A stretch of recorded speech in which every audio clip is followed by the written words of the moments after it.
আমরা জিকো ভাইকে টিমে ফেরত চাই, আবার চাই। আমরা চাই না বাংলাদেশ ফুটবলে কোনো রকম কোনো সিন্ডিকেট।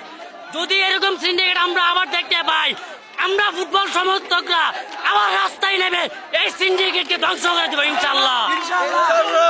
আমাদের জিতু ভাইকে আবার টিমে আমরা ফেরত চাই। এই সিন্ডিকেট আমরা চাই, জিকোকে আবার ফেরত চাই। আমাদের টিমে ফেরত চাই। এশিয়ার দক্ষিণ এশিয়ার 1 নম্বর গোলকিপার জিকোকে দরকার আমাদের। আমাদের এই ফুটবল ফেডারেশন, বাংলাদেশ ফুটবল ফেডারেশনে কোনো সিন্ডিকেট চলবে না। সিন্ডিকেট চললে আমরা সবাই একসাথে আবার মাঠে লড়বো, আমরা রাস্তায় নামবো ইনশাল্লাহ। ঠাই নাই এই সিন্ডিকেট, বাংলার মাটিতে ঠাই নাই।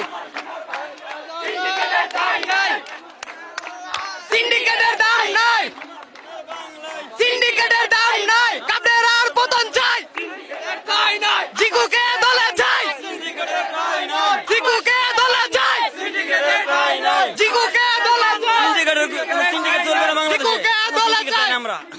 আমরা চাই যোগ্য প্লেয়াররা দলেটাই পাক। এবং বাংলাদেশকে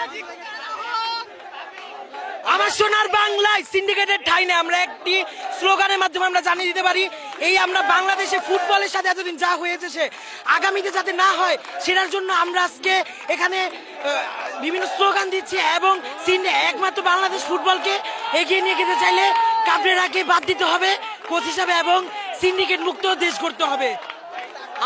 আমরা অবশ্যই সিন্ডিকেট মুক্ত বাংলাদেশের ফুটবল চাই। আমাদের দেশ অনেক এগিয়ে যাবে, এটা আমরা চাই। এবং আমাদের ইমাম আলম আজকে চমৎকার খেলেছে, পাশাপাশি আমরা জিকো ভাইকেও চাই। কারিম ভাইও দারুণ খেলেছে। আমরা আমাদের জিকো ভাইকে আবার আমাদের সেই গোলবারের দায়িত্বে হিসাবে থাকতে চাই।